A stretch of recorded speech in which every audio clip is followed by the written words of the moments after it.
এই লাসানিটা খেতে যে এতটাই ডেলিশিয়াস হবে এটা একদম আমার কল্পনার বাইরে ছিল, কারণ এটা এই ফার্স্ট টাইম সে রান্না করেছে। তো এটা রান্না করেছে মূলত সাউদাদের স্কুল থেকে তাদেরকে কিছু না কিছু রান্না শিখিয়ে দেওয়া হয়। তো এই লাসানিটা সে স্কুল থেকে শিখে আসছে, এখন আমাদেরকে বললো যে সে রান্না করে খাওয়াবে। তো এই জন্য সে নিয়ে নিয়েছে এখানে বোনলেস চিকেনটাকে সে একটা ব্লেন্ডারের মাধ্যমে এখানে কিমা করে নিয়েছে। তারপর তার পছন্দ মতো যেসব সবজিগুলো ব্যবহার করবে সেগুলো সে ছোটো ছোটো কিউব করে কেটে নিচ্ছে। আপনারা চাইলে আপনাদের পছন্দ মতো যেসব সবজিগুলো আছে সেগুলো আপনারা এখানে ইউজ করতে পারেন। তারপর এখানে নিয়ে নিয়েছে চিজটাকে একটা মেশিনের মাধ্যমে সে এখানে গ্রেট করে নিচ্ছে।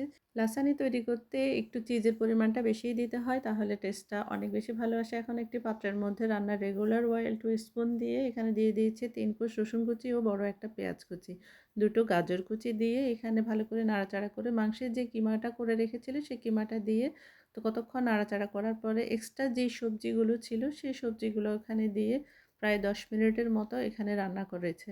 তো এখানে প্রায় 70% মতো রান্না হয়ে গিয়ে এখন এখানে হাফ টেবিল চামচ লবণ, হাফ টেবিল চামচ জিরে গুঁড়ো, হাফ টেবিল চামচ ধনিয়া গুঁড়ো দিয়ে এখানে নাড়াচাড়া করার পরে এখানে প্রায় 400 গ্রাম পরিমাণের মতো টমেটো পেস্ট ব্যবহার করা হয়েছে। আপনারা চাইলে বাসায় নিজেরাই টমেটো পেস্ট করে এখানে ব্যবহার করতে পারেন। অবশ্যই খেয়াল রাখবেন যেন সবজিটা কোনো মতে ড্রাই না হয়ে যায়। এই কিমাটা রান্না করতে যতটা জুসি হবে লাসানিটা খেতে ঠিক ততটাই টেস্ট হবে। এখানে দিয়ে দিচ্ছি ধনিয়া পাতা, আপনারা চাইলে এখানে ব্যবহার করতে পারেন।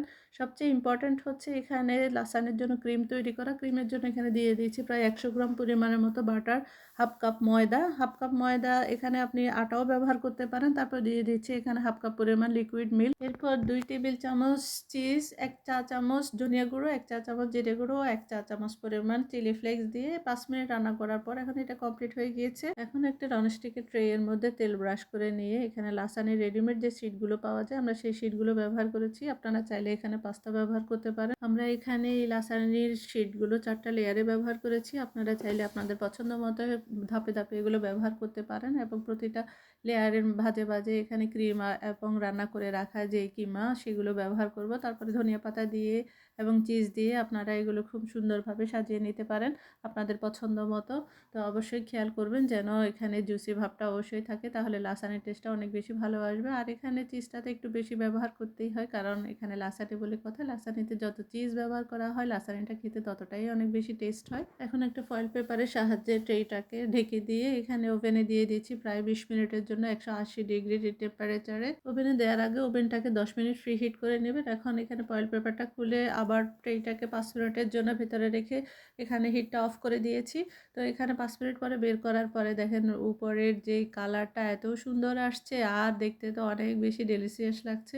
যখন এই ট্রেটাকে থেকে কেটে যখন প্লেটে নিয়েছি, ও মাই গড, দেখতে তো অনেক বেশি জুসি লাগছিল আর খেতে অনেক বেশি মজা হয়েছিল। আপনারা চাইলে ওভেন ছাড়াও গ্যাসের চুলায় ননস্টিকের কড়াইতে খুব সহজে এই লাসানিটা তৈরি করতে পারেন এবং পরিবারের সঙ্গে এটা শেয়ার করতে পারেন।